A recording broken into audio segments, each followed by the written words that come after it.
Hello hi how are you, welcome back to your YouTube channel SA studies. तो कैसे हो बच्चा party. चलिए तो आज अपनी एक्सरसाइज 5.2 को फिनिश करते हैं अपनी पार्ट नंबर 7 में। तो पार्ट नंबर 7 में कुछ हमारे क्वेश्चंस बच गए थे। पार्ट नंबर 6 में जो मैं करा रहा था उसी को पूरा करते हैं। चलिए क्वेश्चन नंबर 16 देखते हैं। Determine the AP whose third term is 16 and seventh term is exceed fifth term by 12। तो देखिए मैंने पिछली वीडियो में भी आपको यही बताया था, अब भी यही बता रहा हूँ, आगे भी यही बताता रहूंगा। कोई भी क्वेश्चन हो, मैथ का कोई सा भी चैप्टर हो, बहुत आसानी से कर सकते हो। सबसे पहले आपको उस क्वेश्चन को अच्छे से पढ़ना है। चलिए एक कहानी सुनाता हूँ। आज एक लकड़हारा था, वो जो है लकड़ी काटता था। अब जब लकड़हारा एक दिन क्या कर रहा था, अपनी जो है कुल्हाड़ी को तेज कर रहा था। कुल्हाड़ी को तेज कर रहा था, करते करते हो गया आधा घंटा। एक आदमी वहां से गुजर रहा था, वो देख रहा था 10-15 मिनट से उसे कंटिन्यू देख रहा था। तो वो उससे कहने लगा कि क्या कर रहे हो तुम्हें तो लकड़ी काटनी चाहिए, तो इतनी देर थोड़ी लगती है इसे तेज करने में, इसकी धार को। तो उसने क्या कहा, उसकी बात को सुनिए। उसने कहा कि मैं इसे इतनी तेज कर दूंगा कि एक झटके में ही पेड़ कट जाएगा, 2 झटके में ही पेड़ कट जाएगा। यानी कि जितनी तेज धार होगी उतनी जल्दी पेड़ कट जाएगा, जितनी कम तेज धार होगी उतनी ही देर में कटेगा। मुझे वहां पर उतनी ज्यादा मेहनत करनी पड़ेगी जितनी ज्यादा मुझे धार तेज करने में नहीं करनी पड़ेगी। समझ में आया इसका क्या मतलब था? इसका मतलब यह है मेरे बच्चों कि क्वेश्चंस को जो है ना, क्वेश्चन को ध्यान से पढ़िए। उस क्वेश्चंस को अगर मान लो करने में आप 15 मिनट लगाते हो, तो कम से कम उस 15 मिनट में, एक एग्जाम्पल के लिए तौर पे कह रहा हूं मैं, अगर किसी क्वेश्चन को आप करने में 15 मिनट लगा रहे हो तो 10 मिनट में उस क्वेश्चन को पढ़िए, उसमें गिवन क्या है वो समझिए, उसमें निकालना क्या है वो समझिए, और फिर उसे फटाफट 5 मिनट में लिख दीजिए। वैसे इतनी देर तो लगती नहीं है, एक क्वेश्चन मैक्सिमम 5 से 7 मिनट में हो जाता है। और अगर मान लो आप 5 मिनट में कोई क्वेश्चन कर रहे हो तो कम से कम उसमें 2.5 से 3 मिनट उसमें गिवन वगैरह और उसमें निकालना क्या है वो समझिए, और उसे करना कैसे वो समझिए। फिर 2.5 मिनट में एक बार पेन चला तो फिर रुकना नहीं चाहिए। फिर पेन चलेगा तो चलेगा, वो कभी रुकेगा नहीं, और आपका 5 मिनट से पहले ही ये 5 मिनट में क्वेश्चन भी पूरा हो जाएगा। तो चलिए कहानी हो चुकी है पूरी, अब अपना क्वेश्चन देखते हैं।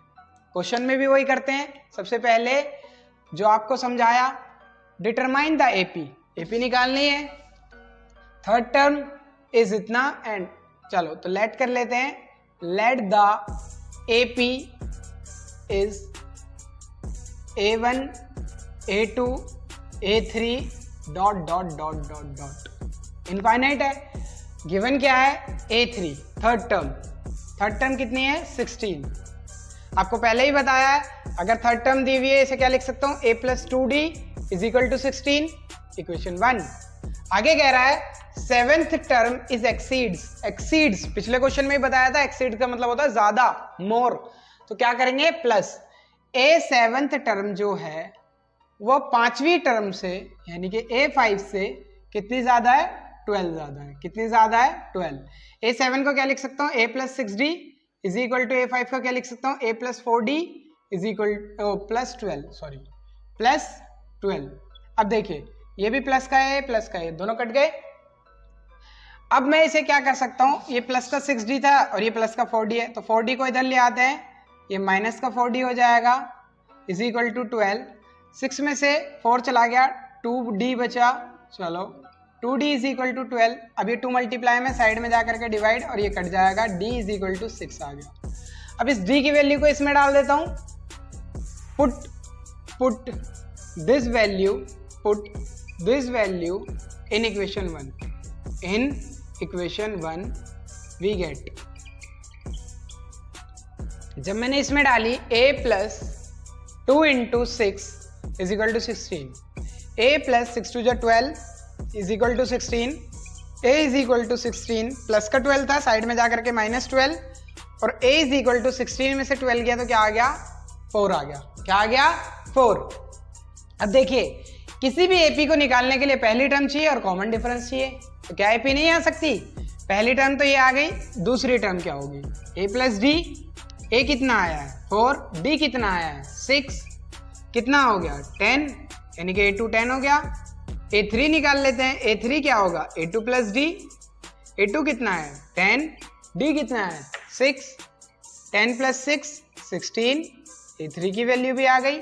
a4 भी निकाल लेते हैं, a4 is equal to a3 plus D. a3 कितना आया 16 प्लस 6 आ गया 22, a4 कितना आ गया 22।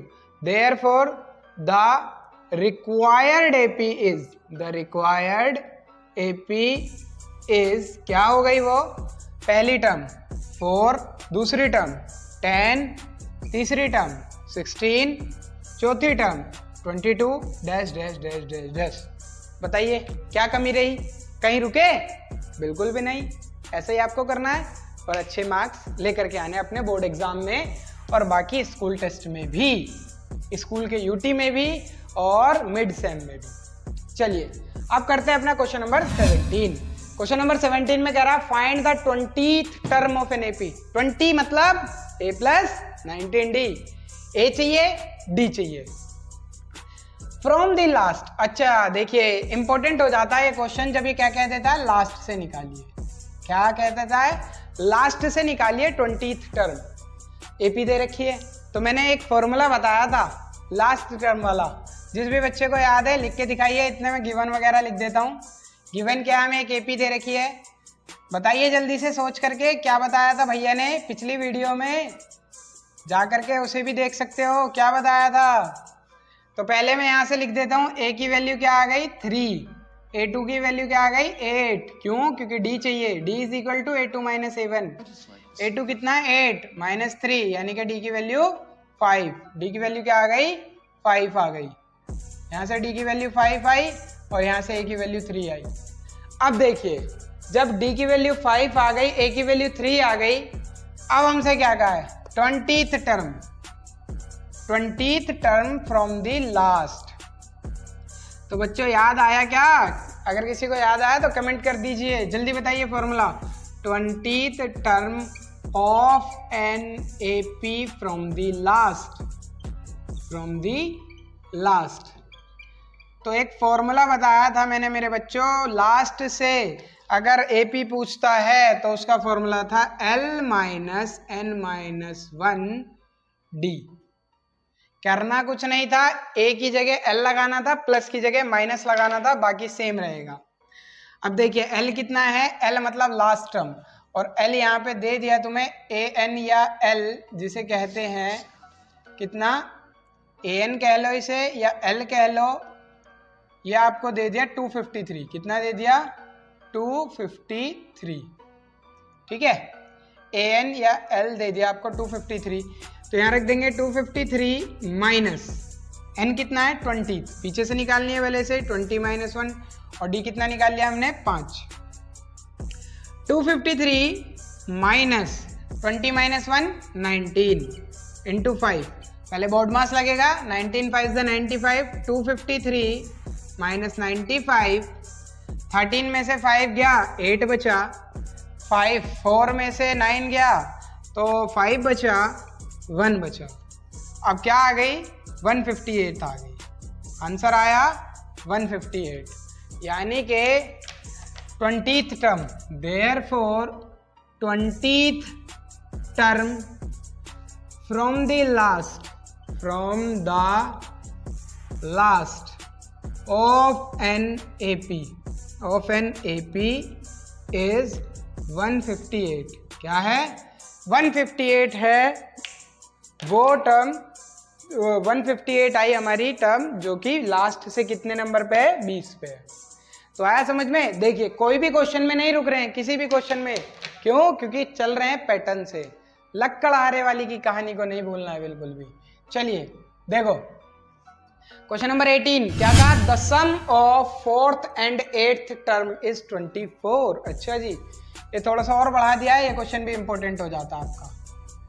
क्यों, क्योंकि इसमें थोड़ा सा एक्सट्रीम कर दिया है। क्या गिवन दिया है हमें, सम, सम मतलब प्लस, 4th मतलब A4 और A8, दो टर्म का सम ऑफ 4th and 8th। सम मतलब प्लस किस किस का, फोर्थ का और एट्थ का। फोर्थ टर्म और एट्थ टर्म का सम कितना है 24। ए फोर्थ को क्या लिख सकता हूँ a प्लस 3d, और ए एट को क्या लिख सकता हूँ, सॉरी प्लस आएगा बीच में, प्लस 8 को क्या लिख सकता हूँ a plus 7d is equal to 24। a plus A 2a, 3 plus 7 कितना हो गया plus 10d is equal to 24। Short कर लेते हैं इक्वेशन को, जितनी छोटी बन जाए। 2 कॉमन निकाल लिया, a plus 5d is equal to 24, और ये मल्टीप्लाई में 2 1 जा 8 से कट जाएगा 12 बार में। यहाँ से आ गया a plus 5d is equal to 12, equation 1। अब देखते हैं आगे क्या कह रहा है, and the sum of 6th and 10th term, and sum of 6th and 10th, यानी कि a6 एंड a10 का दोनों का सम 44 के बराबर है। a6 को क्या लिख सकता हूँ a plus 5d, plus a10 को क्या लिख सकता हूँ a plus 9d is equal to 44। a plus a 2a, 5 और 9 14d इज इक्वल टू 44। दोबारा से दोनों में से टू कॉमन निकाल लूँ, a plus 7d is equal to 44। 2 multiply में साइड में जाके कट जाएगा 2 बार में, a plus 7d is equal to 22, equation 2। अब देखिए पहली वाली इक्वेशन को दूसरी से माइनस कर दो, अब तो प्रीवियस क्वेश्चंस की तरह बन गए सब्ट्रैक्ट। अब निकालना क्या था इस क्वेश्चन में, फाइंड द फर्स्ट 3 टर्म, पहली 3 टर्म निकालनी, यानी कि a1 a2 और a3। Subtract equation first from an equation second we get. दूसरी वाली में से पहली वाली को माइनस कर देते हैं, यानी कि a plus 7d is equal to 22, a plus 5d is equal to 12, minus minus minus, a से a चला गया, 7 में से 5 गया, 2d इज इक्वल टू 22 में से 12 चला गया, 10 बचा, d इज इक्वल टू 10, और ये मल्टीप्लाई में 2 था, साइड में जाकर के डिवाइड में यहाँ से कट गया ये 5 बार में, d की वैल्यू आ गई 5। अब मैं इस इक्वेशन को पहली, मतलब इस वैल्यू को पहली में डालता हूँ, put this value in equation 1 we get. पहली वाली में डालूंगा तो वहां से a की वैल्यू आ जाएगी, a plus 5 into 5 is equal to 12, a plus 25 is equal to 12, और इधर से a is equal to 12 minus 25, तो यहाँ से a की वैल्यू आ गई हमारी, a इज इक्वल टू 12 में से 25 चला गया 13, वो भी माइनस का, a की वैल्यू क्या आ गई माइनस का 13। और फर्स्ट 3 टर्म बोली थी तो a2 क्या आ जाएगी, a2 आ जाएगी a प्लस d, a कितना है माइनस 13 और d कितना है प्लस 12, शायद नहीं d 5 है प्लस का, तो यहाँ से कट जाएगा, ये आ जाएगा 8, वो भी माइनस का a2, और a3 क्या आ जाएगा, a3 is equal to a2 plus d, a2 कितना आया माइनस 8 प्लस 5, इधर से आ गया माइनस 3, a3 की वैल्यू क्या आ गई माइनस 3। तो यहाँ से पहली टर्म तो हो गई माइनस 13, दूसरी टर्म हो गई माइनस 8, तीसरी टर्म हो गई minus 3। Therefore minus 13, minus 8 and minus 3 are the first 3 term of an AP, first 3 term of an AP। ये जो हमें AP दे रखी है इसकी शुरू की 3 टर्म हो गई हमारी, माइनस 13, माइनस 8 और माइनस 3। आशा करता हूँ कि क्वेश्चन समझ में आ रहे होंगे। तो चलिए अब चलते हैं अपने क्वेश्चन नंबर 19 की तरफ। चलते हैं अपने क्वेश्चन नंबर 19 की तरफ। 2 क्वेश्चन रह गए हैं, जल्दी जल्दी इन्हें भी खत्म करते हैं और फिर अपनी एक्सरसाइज 5.2 को कंप्लीट भी करते हैं। तो चलिए क्वेश्चन नंबर 19 देखते हैं, इसमें क्या कह रहा है। Subba Rao started work in 1995 at annual salary 5000 and received increment of 200 each year. एक सुब्बा राव थे जिन्होंने जॉब स्टार्ट करी, काम करना शुरू किया 1995 में, और उनकी जो सैलरी थी वो थी एनुअल यानी कि सालाना 5000 रुपये, और इंक्रीमेंट था हर साल 200 रुपये बढ़ते थे। In which year did his income reach 7000। ये पूछ रहे हैं कि किस साल में उनकी जो है इनकम 7000 हो जाएगी, कितनी? 7,000। 200 रुपये करके बढ़ रही है हर साल, तो 10 साल बाद बढ़ेगी, यानी कि 2005 में होगी। चलिए करके दिखाते हैं इसे। सबसे पहला क्या है, ये एपी बन रही है, क्योंकि देखिए फर्स्ट टर्म हमें दे दी 5000 और फिर इंक्रीमेंट दे दिया हर साल का इंक्रीमेंट, इक्वल इंक्रीमेंट है, यानी कि इसका मतलब ये क्या है, कॉमन डिफरेंस। क्या है? Common difference. लिख देंगे first salary. First salary means first term, first term यानी कि A. First salary means first term यानी कि ए इज इक्वल टू 5000। और an increment means D, an increment means D, an increment means common difference, common difference यानी कि D, जो कि कितना है, वह है ₹200। ठीक है। अब now in which year, year पूछा है तो एन तो हमें निकालना है, और हमें गिवन क्या है, ए एन। क्या गिवन है? ए एन 7,000 रुपये। 7,000 कब होगा? तो फॉर्मूला लगा देते हैं। चलिए, A plus N minus 1 D is equal to 7000। A की वैल्यू क्या है, यहाँ से रख दो 5000, प्लस एन माइनस 1 डी की वैल्यू क्या है, 200 इज इक्वल टू 7000। अब देखिए एन माइनस 1 200, ये प्लस का था, साइड में जा करके माइनस, 7000 माइनस 5000 कितना बचेगा, n minus 1 200 is equal to 2000। अब ये 200 मल्टीप्लाई में साइड में जा करके divide, is equal to 2000 upon में 200, 20 से 20 गई, 2 से ये 10 बार में गया, n minus 1 is equal to 10, और माइनस का 1 था, साइड में जा करके प्लस 1 हो जाएगा। इस तरीके से हमें पता चला 11वें साल में जा करके उसकी सैलरी कितनी हो जाएगी, 7000। कितनी हो जाएगी? 7000 हो जाएगी। यानी कि 1995 में तो उसकी कितनी थी, 5000। 2006 में जा करके, कितने में, 2006 में जा करके, तो क्या लिख देंगे,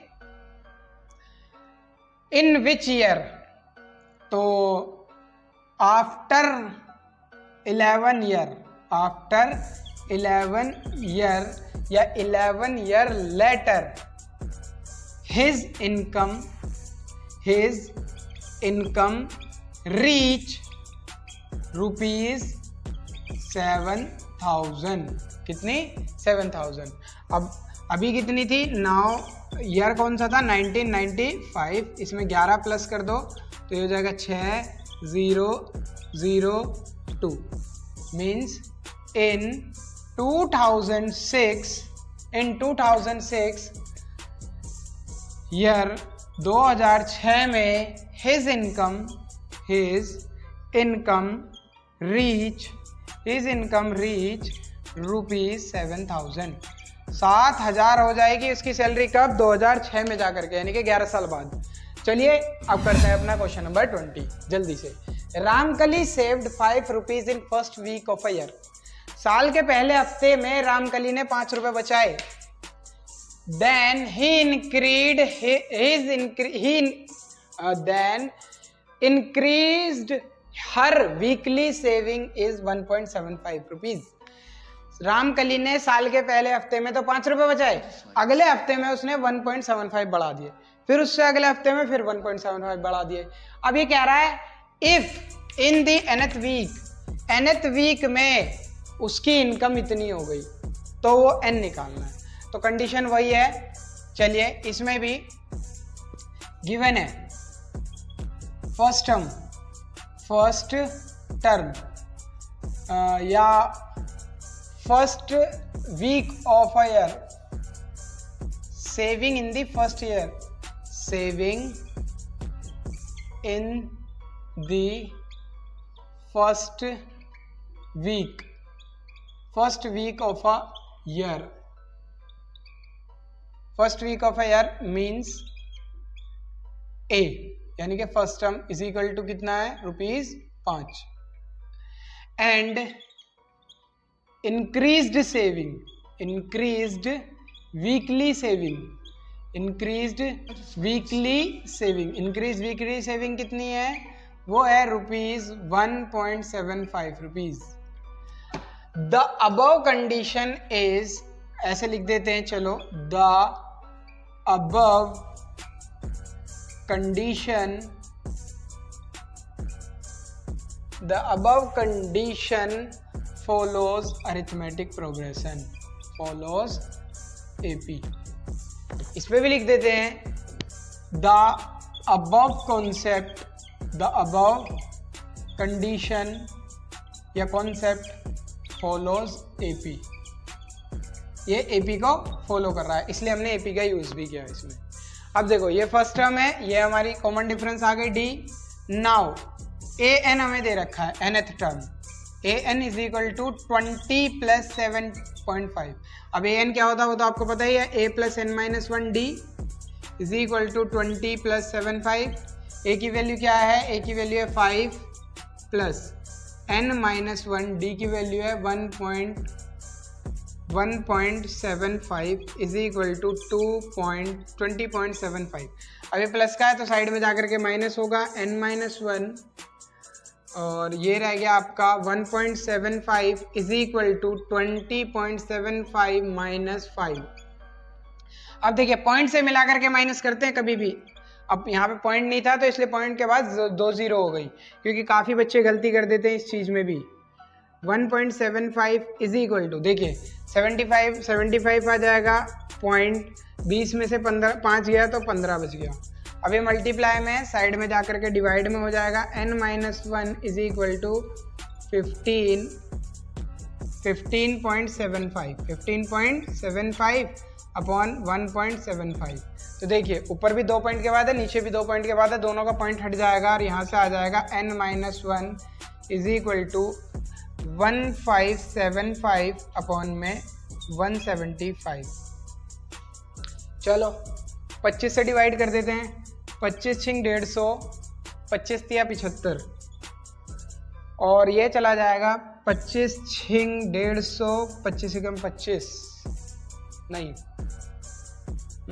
25 पंजे 125, 25 छिंग 150, 25 सत्ते 7 बार में जाएगा, सॉरी 25 से 7 बार में चला जाएगा, फिर ये 7 1 जा 7, 7 9 जा 63 और ये n माइनस 1 है, n minus 1 is equal to 9, minus का है साइड में जाकर के 9 प्लस 1 हो जाएगा, इस तरीके से n इज इक्वल टू हो जाएगा 10।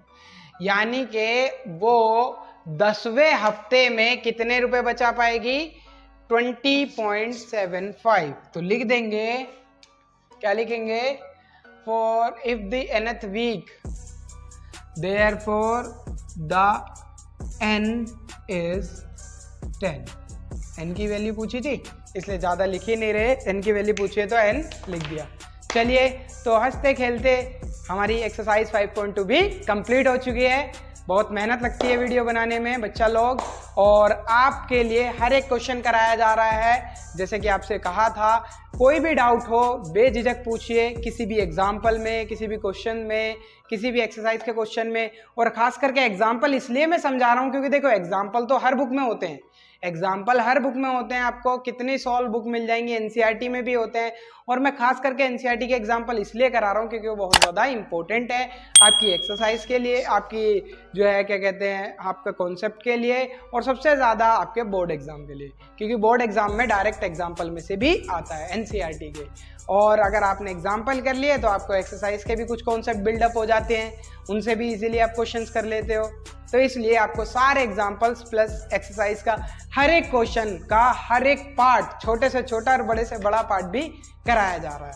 तो चलिए, आशा करता हूं कि आपको सारे क्वेश्चंस अच्छे से समझ में आ रहे होंगे।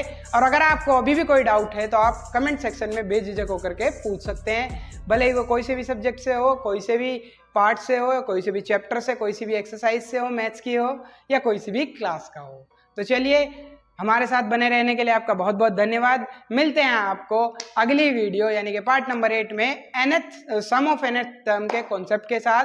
तब तक के लिए आप अपना ध्यान रखिए, घर वालों का ध्यान रखिए। Bye bye, take care, good day.